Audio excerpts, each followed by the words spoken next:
पर आई देहाती बहू। हाल ही में रोहन की शादी निर्मला नाम की लड़की से हुई थी। निर्मला गांव की लड़की थी। रोहन के पिता और निर्मला के पिता दोनों बचपन के दोस्त थे। उन्होंने बचपन में ही एक दूसरे से वादा कर लिया था कि दोनों बच्चों के बड़े होते ही उनकी शादी करवा देंगे। इसलिए वादे के अनुसार रोहन के पिता निर्मला को अपनी बहू बनाकर घर ले आते हैं।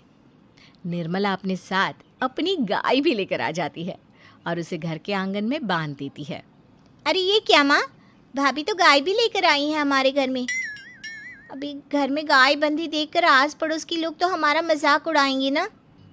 हाँ बेटा, तू ठीक कहती है, लेकिन क्या करूँ मैं। तू तो जानती है तेरे पिता किसी की नहीं सुनते। अरे ये क्या निर्मला, तुम अपने साथ गाय क्यों लेकर आई हो? आपके शहर में पैकेट वाला मिलावटी दूध मिलता है ना, लेकिन मुझे तो रोज ताजा दूध पीने की आदत है। गाय लाकर मैंने ना बहुत अच्छा किया है। अब हम सब रोज ना गाय का ताजा ताजा दूध पियेंगे। अरे ये सब तो ठीक है, लेकिन तुम ध्यान रखना कि तुम्हारी गाय की वजह से आस पड़ोस के लोगों को कोई तकलीफ ना हो। हाँ हाँ, मैं सब देख लूँगी, आप चिंता ना करें। कुछ दिन बीत जाते हैं। फिर एक दिन, चल बहू, आज हमें बाजार से सब्जी खरीदने जाना है। उसके बाद सुनीता निर्मला को बाजार में ले जाती है। सब्जी के महंगे दाम देखकर निर्मला के तो होश उड़ जाते हैं।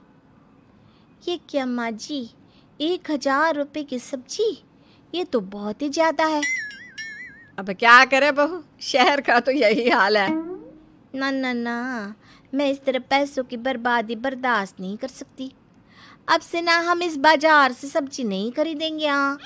फिर अगले दिन निर्मला घर के आंगन की मिट्टी खोद कर वहाँ तरह तरह की सब्जियाँ लगा देती है।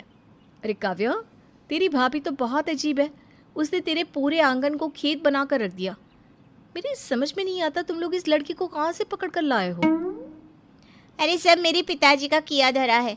सालों पहले अपने दोस्त से किए वादे के चलते उन्होंने उस गवार को हमारे गले बांध दिया।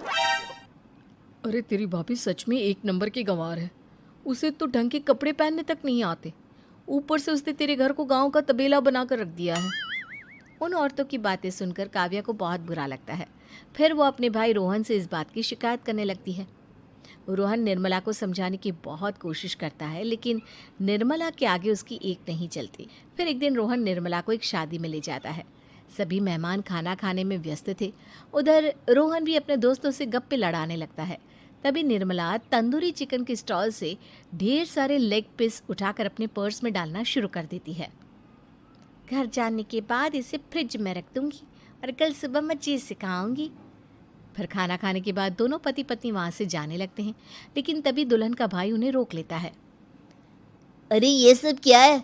मैंने यहाँ खाना खाने के लिए सबको बुलाया था, खाना चोरी करने के लिए नहीं। तुमने पर्स में जो चिकन के लेग पीस छुपा रखे ना, चलो बाहर निकालो उन्हें। दुल्हन का भाई फौरन निर्मला से पर्स छीनकर सारे लेग पीस बाहर निकाल लेता है।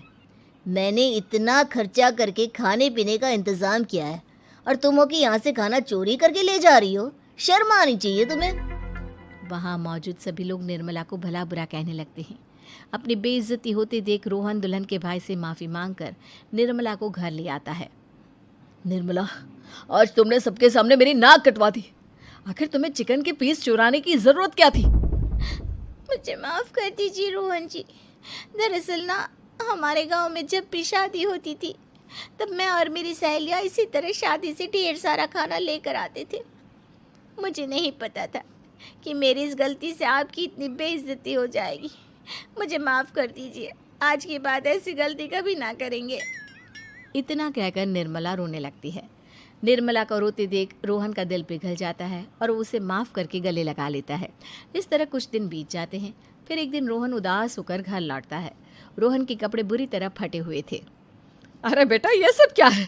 किसी के साथ मारा पीटी हो गई है क्या? नहीं माँ, आज हमारी ज़िंदगी का सबसे बुरा दिन है। म्यूनसिपालिटी वालों ने हमारी दुकान तोड़ दी। आज से हमारी आमदनी पूरी तरह बंद हो गई। हे भगवान, हमने तो किस्त पर ढेर सारा सामान ले रखा है। अब हम सारे सामान की किस्त कैसे चुकाएंगे? मेरी तो सोचने समझने की शक्ति ही खत्म हो गई। पता नहीं आगे हमें और कितनी मुसीबत झेलनी पड़ेगी। आप सबको ना चिंता करने की ज़रूरत ना है, मैं सब ठीक कर दूंगी। तो कहना क्या चाहती है बहू? हम ना बोल कर नहीं बल्कि करके दिखाएंगे। हाँ, उसके बाद निर्मला अपने पिता को फ़ोन करके गांव से 5 गाय मंगवा लेती है और फिर अगले दिन निर्मला सभी गायों का दूध निकाल कर बड़े बर्तन में भर लेती है। तुम ये सब क्या कर रही हो निर्मला? मेरी तो कुछ समझ में नहीं आ रहा। हम ना इन गायों का दूध बेचने जा रहे हैं। उसके बाद हमारे पैसों की समस्या खत्म हो जाएगी। हे भगवान, बस यही दिन देखना बाकी रह गया था। भाभी दूध वाली बनकर दूध बेचेंगी तो मोहल्ले में इज्जत क्या रहेगी हमारी। सभी लोग हमें तरह तरह के ताने मारेंगे। आप ना ऐसी बेकार की बातें ना करो काव्या जी। जब जेब का पैसा और पेट की रोटी छिन जाती है तो इंसान पहले अपने और अपने परिवार के बारे में सोचता है। और वैसे भी जिस काम से हमारा घर चले उसकी कभी ना बुराई नहीं करनी चाहिए। फिर निर्मला दूध के 2 बड़े बर्तन साइकिल के दोनों तरफ लटकाकर मोहल्ले में घूमने लगती है। दूध ले लो, दूध, गाय का ताजा ताजा दूध ले लो, बिना मिलावट का शुद्ध दूध ले लो। चलो चलो आओ भाई, जल्दी ले लो। तभी निर्मला के पास कुछ औरतें आती हैं। अरे तुम तो सुनीता की बहू हो ना, तुम इस तरह सड़क पर दूध क्यों बेच रही हो? निर्मला उन दोनों औरतों को अपने घर के हालातों के बारे में सब बता देती है। देखिए, मैंने ना अभी अभी गाय का ताजा दूध निकाला है। आप सब तो रोज पैकेट का दूध पीती हो, आज गाय का ताजा दूध पी कर देखिए, इसकी ना बात ही कुछ और है। हाँ बहू, मुझे तुम्हारी बात समझ में आ गई। लाओ, मुझे 2 लीटर दूध दे दो। उस औरत की देखा देखी बाकी औरतें भी निर्मला से दूध खरीदना शुरू कर देती है। थोड़ी ही देर में निर्मला सारा दूध बेचकर ढेर सारे पैसे इकट्ठे कर लेती है। उसके बाद निर्मला घर जाकर सारे पैसे अपनी सास को पकड़ा देती है। अरे बहू, इतने सारे पैसे! सच में तेरा आइडिया तो काम कर गया। अरे माँ जी, आप तो बस देखती जाइए, कुछ ही दिनों में मैं अपने घर की सारी समस्या खत्म कर दूंगी। हाँ। फिर अगले दिन से निर्मला गायों के गोबर से ढेर सारे उपले तैयार करके बेचना शुरू कर देती है। निर्मला को पैसे कमाते देख रोहन के अंदर भी हिम्मत आ जाती है और वो भी दूध बेचने का फैसला करता है। निर्मला के कहने पर उसके पिताजी कुछ और गायों का बंदोबस्त कर देते हैं। इस तरह दोनों पति पत्नी मिलकर दूध बेचना शुरू कर देते हैं। कुछ ही महीनों में उनका दूध का व्यापार खूब फल फूल जाता है। इसके चलते रोहन एक बड़ी दूध की डेयरी भी खोल लेता है। पिताजी, जब आपने निर्मला से मेरी शादी करवाई थी तब मैं मन ही मन आपको कोसा करता था, लेकिन आज मेरी समझ में आया कि आपका फैसला बिल्कुल सही था। आज अगर निर्मला ना होती तो पता नहीं हमारा क्या हाल होता।